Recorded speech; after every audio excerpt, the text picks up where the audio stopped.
The Story of Michael Bisping Part 4. The Villain. The loss to Rashad Evans was a painful but necessary ending. It was the death of one idea and the birth of another. Michael Bisping was no longer a big, lean light heavyweight. He was about to become a powerful, fast, and dominant middleweight.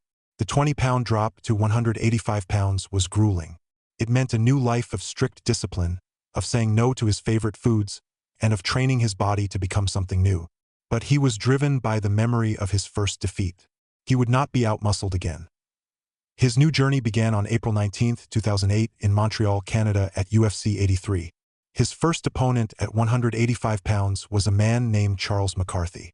McCarthy was a jiu-jitsu specialist, and in the build-up to the fight, he had been very disrespectful, mocking Bisping's striking and his British heritage. Bisping, as always, gave the trash talk right back. But this time, there was a new anger behind it, a new focus. When the bell rang, Bisping looked like a different person. He was faster, sharper, and visibly stronger. He stuffed McCarthy's takedown attempts and began to unleash his kickboxing. He was relentless. At the end of the first round, he trapped McCarthy against the fence and delivered a furious storm of knees to his opponent's arm and body. When the horn sounded to end the round, McCarthy staggered back to his corner, his arm dangling uselessly by his side. He could not continue. Michael Bisping had won his middleweight debut by TKO. He was not just a new fighter, he was a better one, and he was just getting started. Less than 2 months later, he fought again, this time in his home country.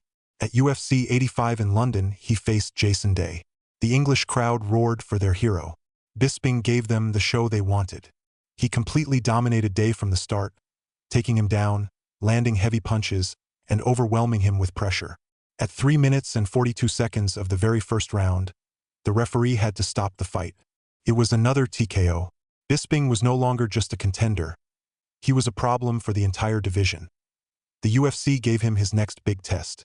In October 2008, he would headline another card in England, this time against one of the toughest, scariest men in the sport, Chris the Crippler Laban.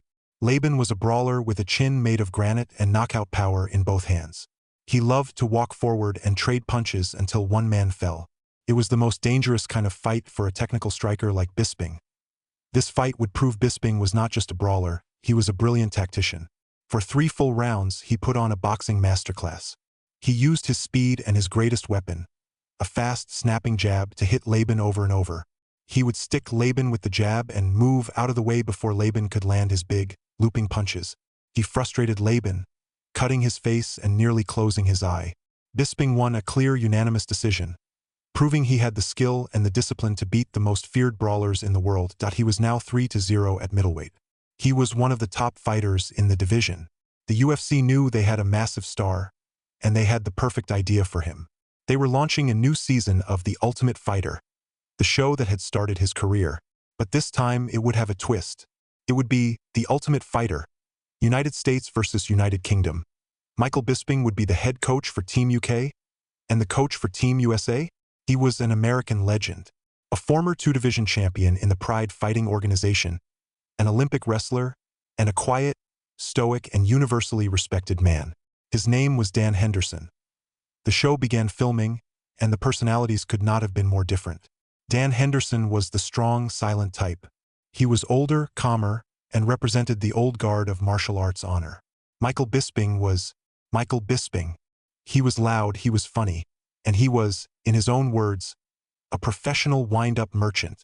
He saw the show as a competition not just in the cage but outside of it.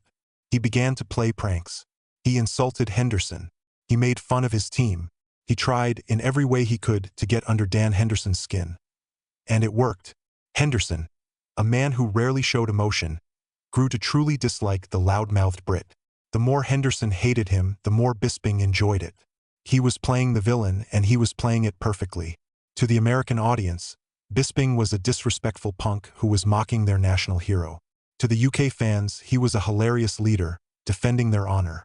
Bisping was creating one of the most intense and personal rivalries the sport had ever seen. As always, the show would end with the 2 coaches fighting each other.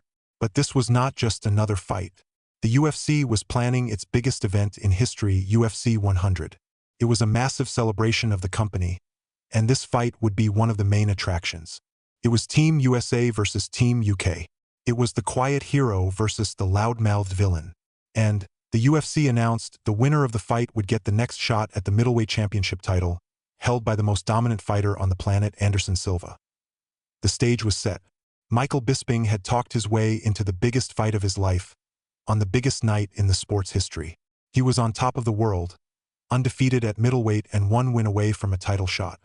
He had become the most hated man in mixed martial arts, but he was also one of the most famous. He truly believed he was the best. He had no idea what was waiting for him in that cage.